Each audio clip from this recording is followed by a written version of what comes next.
আল্লাহর হাবিবকে দাওয়াত দিলেন। বেশে বসে মুসলমানের মতোই আসলে ইয়াহুদি পরিচয় দেয় না। কোরআনের আয়াত নাযিল হলো, ওয়া মিনান নাসি মান ইয়াকুলু আমান্না বিল্লাহ। বন্ধু আমার, মানুষের মধ্যে কিছু মানুষ আপনাকে আয়েশা বলবে তারা মুসলমান, তারা কররা মুসলমান। ও মিনান নাস, মানুষের মধ্য থেকে মান ইয়াকুলু, কিছু মানুষ এসে আপনাকে বলবে আমান্না বিল্লাহ, আমরা আল্লাহর প্রতি ঈমান এনেছি, আল্লাহর প্রতি বিশ্বাস স্থাপন করেছি। বন্ধু আমার, কিন্তু এই মানুষগুলো আসলে তারা ঈমানদার না, তারা মুনাফিক, অথবা তারা তলতল অন্য জাতি। আল্লাহর হাবিবের এই আয়াত নাযিল করলেন রাহমাতাল লিল আলামিন। রাসূল তো রাহমাতাল লিল আলামিন। কেউ যদি দাওয়াত দিয়ে রাসূল রাখতেন, কেউ হাদিয়া দিলে রাসূল নিতেন, আবার কোন কোন মানুষকে রাসূল হাদিয়া দিতেন, কেউ দাওয়াত দিলে রাসূল যেতেন।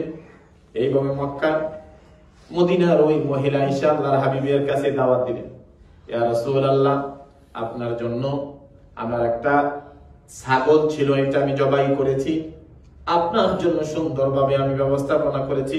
রাসূল গো, আমার বাড়ি যদি আপনি দাওয়াত নিতেন, আপনি যদি আমার বাসার মধ্যে যাইতেন, আমি বড় খুশি হইতাম। আল্লাহর হাবিব সাল্লাল্লাহু আলাইহি সাল্লাম দাওয়াত নিলেন, নিয়ে তার বাড়িতে গেলেন। এই মহিলা ইহুদি মহিলার বাসায় গেলেন। যাওয়ার পরে আল্লাহর হাবিব সাথে আরো কয়েকজন সাহাবী, নবীজি সাথে আরেক সাহাবী সহকারে যাইয়া তারা খাবারের বিছানার মধ্যে বসে গেলেন। বসার পরে সুন্দরভাবে গোশত ভুনা করে আল্লাহর হাবিবের সামনে দিলেন।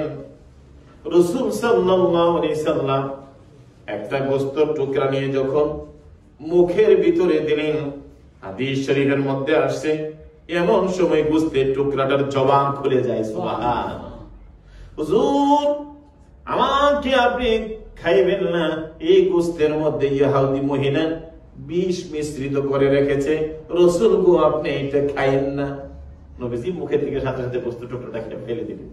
তো গোশতের টুকরার পরে আবার কিছু ঝোল ঠুল এগুলো থাকে না, এগুলো তো মুখে লেগে থাকে, আর তেজস্ব ক্রিয়া বিষ ছিল। আল্লাহ নবীর সাথে একজন সাহাবী ছিলেন, এই কথা বলতে বলতে সাহাবী গোশতের টুকরা একটা খেয়ে ফেললেন। নবীর সামনে ইহুদি মহিলা এই গোশতের টুকরা খেয়ে নবীজির সাহাবী বিষের যন্ত্রণায় ছটফট শুরু করলেন। নবীর সামনে কিছুক্ষণ পরেই নবীর সাহাবী দুনিয়া থেকে শহীদ হয়ে গেলেন। তো গোশত বলে দেওয়ার কারণে দুইটা রওয়ায়াত আসছে। আরেকটা রওয়ায়াত হলো নবীজি নেওয়ার সাথে সাথে জিবরাইল আমিন আল্লাহ নবীর কাছে চলে আসে, এসে বলে, নবী গো আপনি গোশত খেয়েন না, এই গোশতের মধ্যে মহিলা বিষ মিশ্রিত করে রেখেছে। আল্লাহর হাবিব সাল্লাল্লাহু আলাইহি সাল্লাম গোশতের টুকরাটা ছেড়ে দিলেন, ফেলে দিলেন। তো ওই যে একটু ঝোল কিছু ছিল, এটা নবীজি মুখের ভিতরে একটা বিষের ক্রিয়া তো আছে, কষ্ট করেছেন কয়েকদিন, আল্লাহ পাক হেফাজত করছে, রাসূলকে আর শহীদ করতে পারে না। আল্লাহ নবী রাহমাতাল লিল আলামিন নবী আবার মহিলাকে বললেন, তোমার বাসায় দাওয়াত দিয়া তুমি আমাকে আনলা, আমার একজন সাহাবী শহীদ হয়ে গেল, আর তুমি আমাকে বিষ মিশ্রিত করে শহীদ করার জন্য এই আয়োজন করেছ। দেখবেন যে যারা ইহুদি আছে তাদের একটা চিকন বুদ্ধি আছে, বিভিন্ন ভাবে অন্য একটা উত্তর রেডি করে রাখে। নবীকে বললেন, ইয়া রাসূলুল্লাহ, আপনি সত্যিকার রাসূল কিনা? আপনি যদি সত্যিকার নবী হয়ে থাকেন, আপনি যদি রাসূল হয়ে থাকেন, তাহলে কোনো না কোনো কারণে যেহেতু মাটি আপনার কথা শুনে আপনি উহুদের পাহাড়ের উপর দাঁড়ান, উহুদের পাহাড় যখন কম্পন শুরু হয়ে গেল, আপনি বললে পাহাড় স্টপ হয়ে গেল।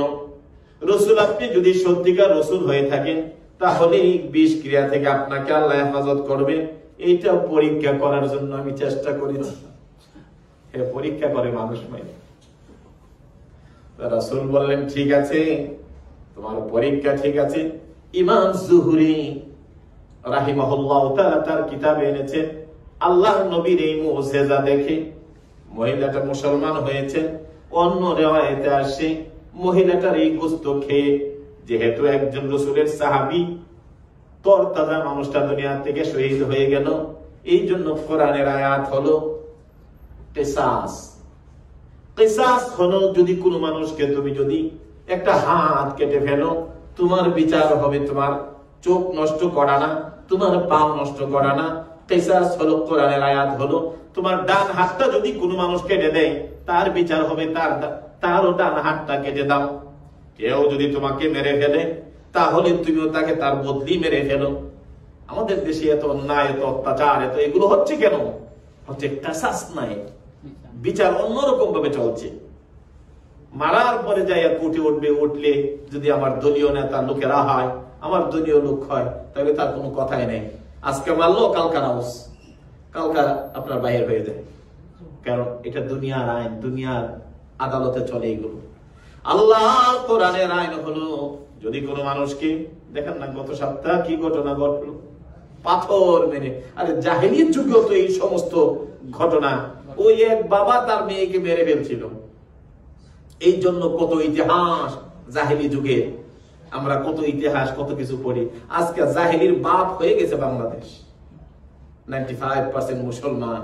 আমাদের চরিত্র, আমাদের ব্যবহার, মানুষের প্রতি মানুষের যে অত্যাচার, অবিচার, যেটা জাহেলি যুগেও চিন্তা করা যেত না।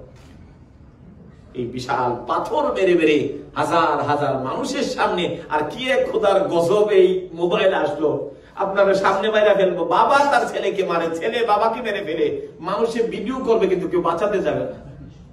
40-50 জন মানুষ যদি চতুর্দিকে দাঁড়ায় থাকে, তারা যদি মানুষগুলোকে অন্তত পক্ষে বাধা দিত, এই টেলিভিশন কি যেন বিভিন্ন ভাবে বিভিন্ন কায়দার ফটোগ্রাফি না করে, তাহলে অন্তত পক্ষে ছেলেটাকে তো বাঁচানো যেত। আহারে, কিন্তু এমন একটা অবস্থায় আমরা এসে দাঁড়িয়ে গেছি, যার জন্য আজকে বাংলাদেশের জমিনগুলোতে কোরআন বলা হয়েছে কিসাসের পরিবর্তিতে কাসাস হলো, একজন যদি তোমাকে অন্যায়ভাবে হত্যা করে, দুনিয়ার আর কোন আদালত তার নাই, তার আদালত হলো তাকে আবার দুনিয়া থেকে ওইভাবে বিচার বিদায় করে দাও যেইভাবে পাথর মেরে মেরে মানুষটাকে মেরেছে। যদি বাংলাদেশে আপনার সরওয়ার্দির সামনে তাকে ধরে এনে পরের দিন পুলিশ পাহারায় যেইভাবে পাথর মেরে মারা হয়েছে, আবার 10 জন যদি তাকে পাথর মেরে মেরে মা বাবার সামনে, কোটি মানুষের সামনে যদি তাকে মারা হতো, বাংলাদেশের জমিন থেকে আর এইরকম বড় বড় অত্যাচার অবিচার হতো না। মানুষ মারার কাজে মানুষ এইভাবে লিপ্ত হতো না।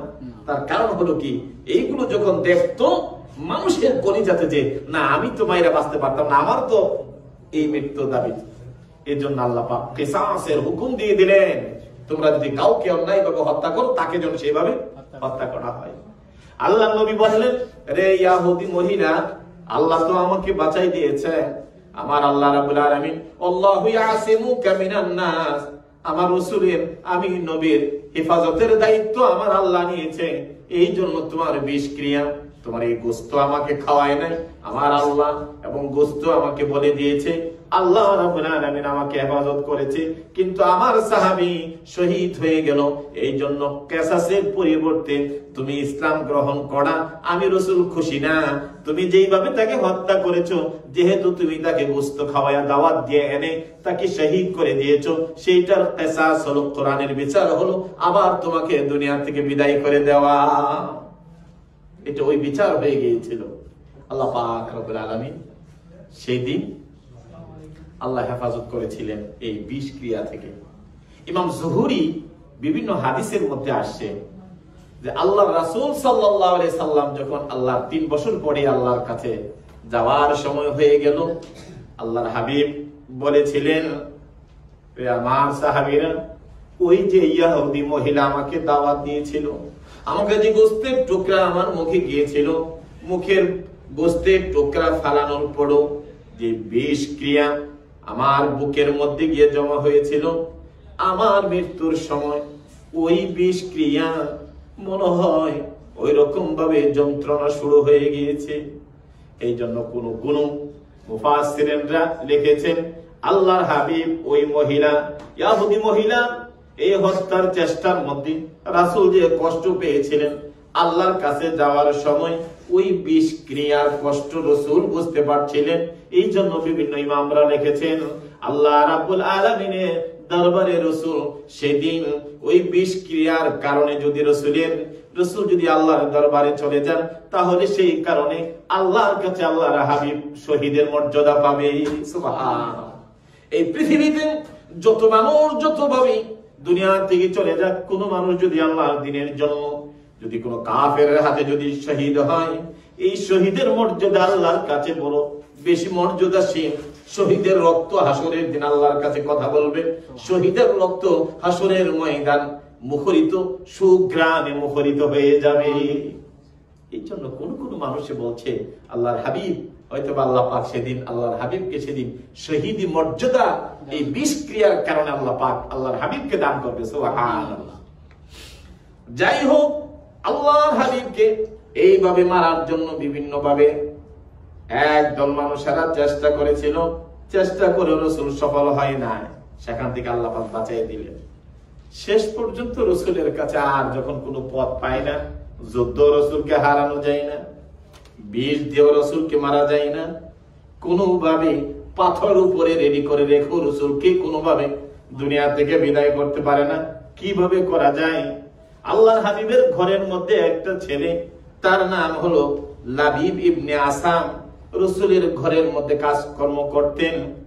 ওই ছেলেটা ওই দলের অন্তর্ভুক্ত ছিলেন। আল্লাহর হাবিব সবসময় দুইটা জিনিস রাখতেন।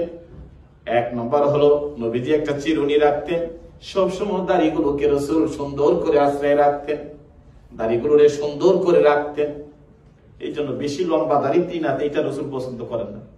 যতটুকু এক মুষ্টির পরে যেটা আছে এটা সুন্দর করে দাও এবং সুন্দর করে রাখো। কারণ মুখের মধ্যে একটা দাড়ি, এটা যদি অগোছানো ভাবে থাকে, মানুষ দেখলো তো কেমন লাগবে। আল্লাহর হাবিবের কাছে সব সময় একটা চিরুনি থাকতো, আর আল্লাহ নবীজির কাছে একটা আয়না থাকতে নবীজি এই লম্বা চুলগুলোকে, এই সুন্নতি চুলগুলোকে রাসূল সব সময় মাঝখানটা সেটা উঠাইয়া সুন্দর করে রাখতেন, আর দাড়িগুলোরে গুছায় রাখতেন। মাঝে মাঝে একটা চুল যখন আসতো, এই চুলগুলো চলে আসতো, চিরুনির মধ্যে চুল আসলো, ওই ইহুদি লাবিব ইবনে আসাম সে চুরি করে নবীজির চিরুনিটা নিয়ে গেল।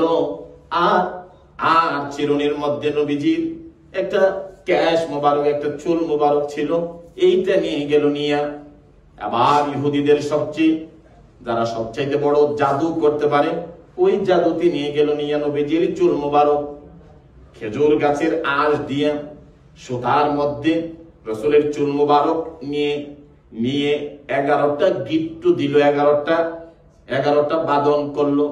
আর প্রত্যেকটা গিটির ভিতরে একটা করে ছোট ছোট সুই ঢুকাই দিল, দিয়া তাদের জাদু তারা শুরু করলো। এইভাবে করে 11টা গিরোড় দিয়ে, আর প্রত্যেকটা গিরোড়ের ভিতরে একটা একটা করে সুই ঢুকাই দিলেন। সুইগুলো দিয়া পরিপূর্ণ জাদু করেন।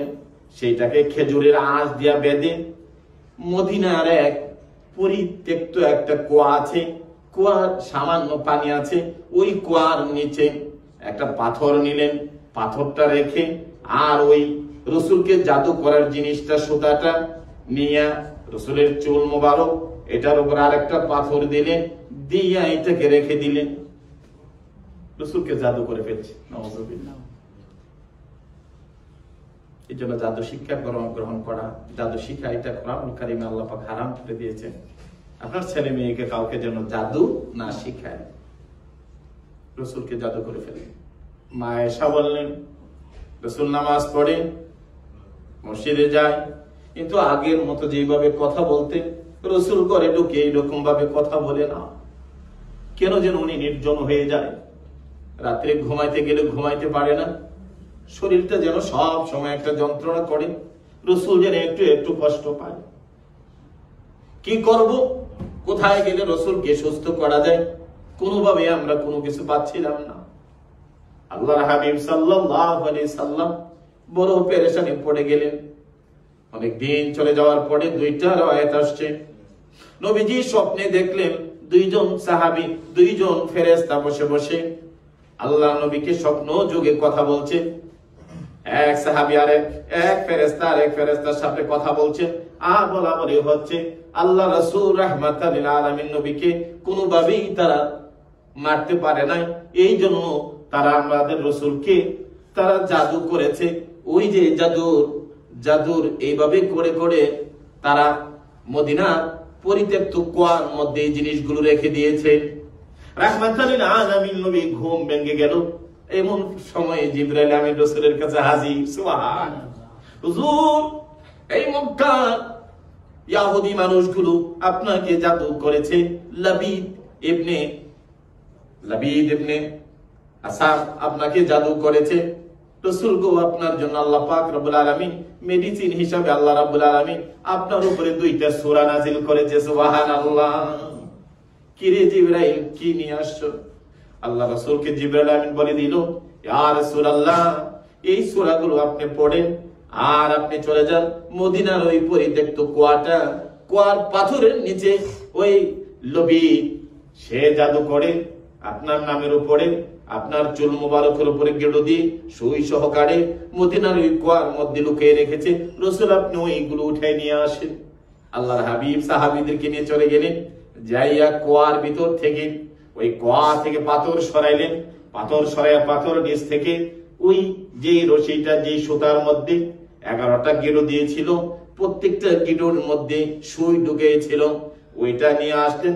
আল্লাহর হাবিব সাল্লাল্লাহু আলাইহি সাল্লাম মসজিদে নববীতে বসলেন। সাহাবায়ে কেরাম আজমাইনদেরকে বললেন, তোমরা আসো।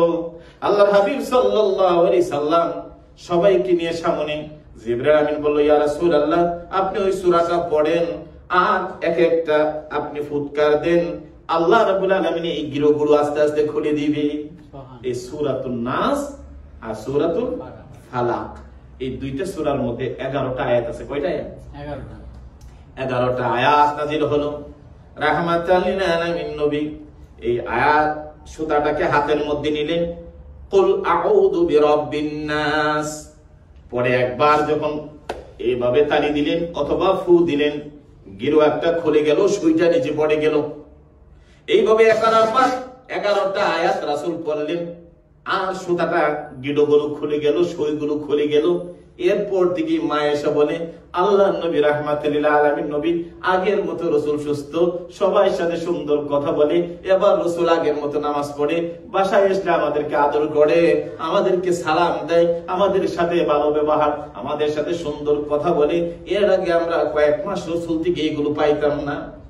এইভাবে এই জাতির মানুষগুলো আল্লাহ রাসূলকে শহীদ করে দেওয়ার জন্য সর্বশেষ পাইতারা রাসূলের উপর জাদু পর্যন্ত করছে। ভারত ইসলামের ইতিহাসে অনেক ঘটনা আছে, সবেমাত্র আপনাদের সামনে কয়েকটা এই 2-3 জুম্মা আলোচনা করলাম। সেইভাবে আল্লাহ রাসূলকে তারা শহীদ করতেন পারেন। রাসূল সবচাইতে কারে ভালোবাসতেন? হযরত আলী রাদিয়াল্লাহু তাআলা আনহু ছেলে হাসান হুসাইনকে আদর করতেন, মায়া করতেন। এবার তারা লেগে গেল, রাসূলকে তো আমরা কিছু করতে পারলাম না, তাহলে আমাদের মিশন বন্ধ না, এই মিশন চলবে। এই মিশনের কাজ তারা শুরু রাখতে রাখতে প্রথম খলিফা হযরত আবু বকর সিদ্দিক রাদিয়াল্লাহু তাআলা, হযরত ওমর রাদিয়াল্লাহু তাআলা আনহু, হযরত ওসমান গনি চলে গেল। হযরত আলীর সঙ্গে যুদ্ধ লাগাইলেন। মায়েশা এবং হযরত আলীর মধ্যে যুদ্ধ হয়েছে, বলেছিলাম কত জন।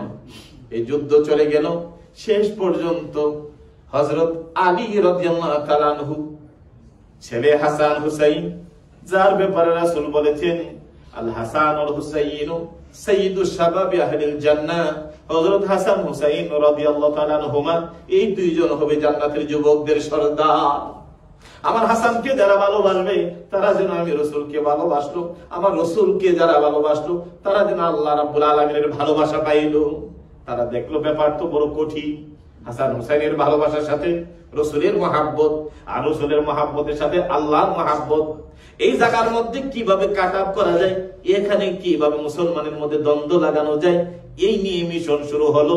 এই মিশন দিয়েই মদিনা থেকে, মক্কা থেকে বাহির করে ইমাম মুসা হাসান রাদিয়াল্লাহু তাআলা আনহুকে এমন নানাকে যেমন ভাবে চেয়েছিল বিষ খাওয়া মারার জন্য, রসুলকে মারতে পারে নাই, কিন্তু তারা কামিয়াব হলো। হযরত হাসান রাদিয়াল্লাহু তাআলা আনহুকে বিষের মাধ্যমে দুনিয়া থেকে শহীদ করে দেয়। হযরত হুসাইন রাদিয়াল্লাহু তাআলা আনহু না, তাকে দুনিয়া থেকে বিদায় করতে হবে, কারণ এই ভালোবাসার সাথে আমার আল্লাহর ভালোবাসা, আল্লাহর ভালোবাসা যদি মানুষে পেয়ে যায়, মানুষ দুনিয়াতে শান্তিতে বসবাস করবে। না, দুনিয়ার মানুষকে শান্তিতে রাখা যাবে না, দুনিয়া থেকে শান্তি উঠে দিতে হবে। যত শান্তি করা যায় ততই আমাদের কামিয়াব, সাকসেস। এই কথা বলে তারা লেগে গেল ইমাম হুসাইন রাদিয়াল্লাহু তাআলা আনহুর পিছনে। ইমাম হুসাইনকে ওই মদিনা থেকে কারবালার প্রান্তরে নেওয়ানোর পরে মুসলমানের মধ্যে একটা দল ইয়াজিদ বাহিনী তৈরি করলেন।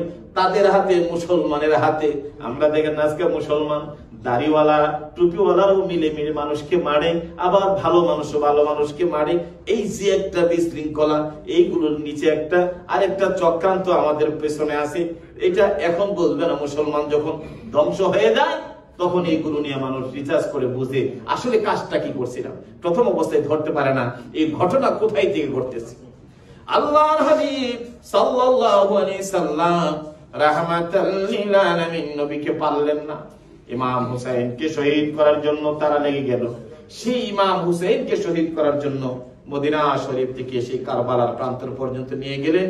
69 জনের সেই কাফেলাকে সেখানে ঘিরে, সেখানে ইয়াজিদ বাহিনী যে নৃশংসভাবে শহীদ করেছে, রাসূল প্রায় ইমাম হুসাইনের ঠুটুর মধ্যে চুমু দিতেন, গলার মধ্যে চুমু দিতেন, আদর করতেন। আর মুসলমান নামদারি আজকে আমাদের ভাইরা যারা মুসলমান নিজকে দাবি করেছে, তারাই সেই রাসূলের ভালোবাসার ইমাম হুসাইনকে কারবালার প্রান্তরে মাথাটা শের থেকে, দেহ থেকে দুখণ্ডিত করে দিলেন, তলোয়ারের আগায় করে ইয়াজিদের সামনে নিয়ে যায়। এই সমস্ত কুলাঙ্গারদের নাম নিতে আমাদের ঘৃণা হয়। আজকে এই ঘটনা ঘটল। রাসূলের আসার আগমন থেকে ধরে এই চক্রান্ত চলছিল। কামিয়াব হয়েছে তারা আল্লাহর হাবিবের ইন্তেকালের 50 বছর পরে কারবালার প্রান্তর দিয়ে। তারা পরিপূর্ণভাবে তারা সাকসেস হয়েছে। এই জন্য শুধু কারবালাকে নিয়ে, সেদিন উনি শহীদ হয়েছেন, সেই ঘটনাকে নিয়ে ছেড়ে আমরা শুধু চিন্তা করলে হবে না। এই চিন্তার মূল উৎসটা আপনাদের 3 সপ্তাহ আমি আপনাদেরকে বিভিন্ন বিষয়গুলো দিয়ে কোরআন হাদিস থেকে আলোচনা করে আপনাদেরকে বিষয়টি অ্যাপ্রোচ করতে চেয়েছি, আপনাদের সামনে এটা আলোচনা করতে চেয়েছি যে শুধু কারবালা প্রান্তরে হঠাৎ করে এই ঘটনা ঘটেনি, মুসলমানের মধ্যে এই আগুন জ্বলেনি, এই আগুন জ্বালাইছে আরো বহু পূর্বে। আর এই আগুন নির্বাপিত হয়েছে সেই কারবালার প্রান্তরে আহলে বায়াতের উপর এই ছড়ি চালিয়ে। মুসলমানের মধ্যে যে নবী পরিবারের যে ভালোবাসার স্রোত বইতে ছিল, সেইটাকে কাট আউট করে দেওয়ার জন্য কারবালার প্রান্তরের এই ঘটনা ঘটেছিল। এই জন্য কারবালার প্রান্তর থেকে 2টা স্রোত, 2টা নদীর পানি প্রবাহিত হচ্ছে। একটা হলো নবীর বিদ্বেষী স্রোত, ইয়াজিদের বংশধর কিয়ামত পর্যন্ত থাকবে। রাসূলের আহলে বায়াতের উপরে তারা সব সময় এটা বিদ্বেষের উপর আলোচনা করতে থাকবে। আহলে বায়াত, রাসূল প্রেমিক সাহাবায়ে কেরাম আজমাইনদের বিদ্বেষ তাদের কলিজার মধ্যে, এই ইয়াজিদি রক্ত যাদের দমনিতে চলবে, এইটা চলতে থাকবে। আর আরেকটা এই নবীর স্রোত চলতে থাকবে ইয়াজিদ বিপক্ষে। ইমাম হুসাইন রাদিয়াল্লাহু তাআলা আনহু যারা শহীদ হয়েছেন, এই তাদের পক্ষে রক্ত চলতে থাকবে। তাদের ভালোবাসাই নিয়ে মানুষ বেঁচে থাকবে, তাদের মহাব্বত, আহলে বায়াতের মহাব্বত নিয়ে মানুষ এই পৃথিবীতে বেঁচে থাকবে।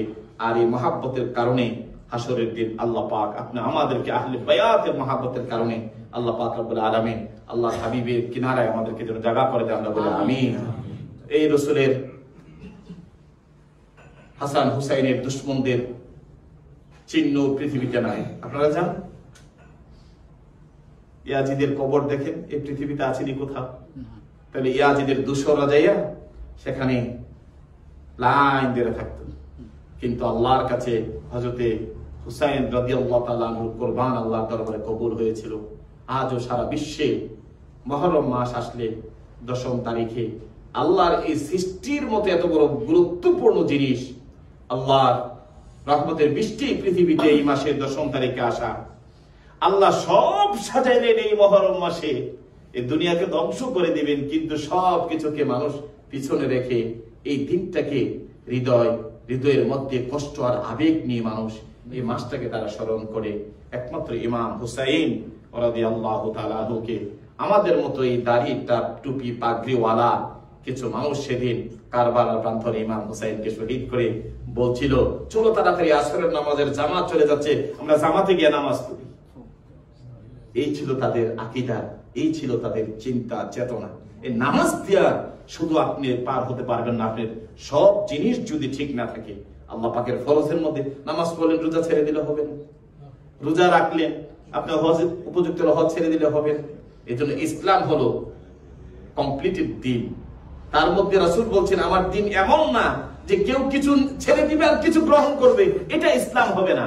আমার ইসলাম যারা গ্রহণ করবে, যারা পড়বে লা ইলাহা ইল্লাল্লাহু মুহাম্মাদুর রাসূলুল্লাহ সাল্লাল্লাহু আলাইহি সাল্লাম, এটা কিছু ছাড়াও যাবে না, কিছু নিজে নিজে গ্রহণও করা যাবে না। কমপ্লিট দিনের মধ্যে যা আছে সেটা কি আমাদেরকে গ্রহণ করতে হবে। আল্লাহ পাক রব্বুল আলামিন আপনি আমাদেরকে আল্লাহর দ্বীনের পথে, এই আল্লাহ রাসূলের পথে মতে যেন চলার তৌফিক এনায়েত করে। মুহররম মাস চলে যাচ্ছে, আবারও যেন মুহররম মাসে আমরা সে আহলে বায়াতের ঘটনাগুলো শুনতে পারি। এই পর্যন্ত যত আলোচনা হয়েছে, আল্লাহ তার জাযা দান করেছেন, আপনি আমাদের সকলকে যেন আল্লাহ পাক কবুল করে, আমরা সকলে বলি আমিন। হাসরের দিন যেন সেই আহলে বায়াত হাসান হুসাইন যাদের জান্নাতের সর্দার হবেন, মা ফাতেমা রাদিয়াল্লাহু তাআলা আনহা মহিলাদের সর্দার যিনি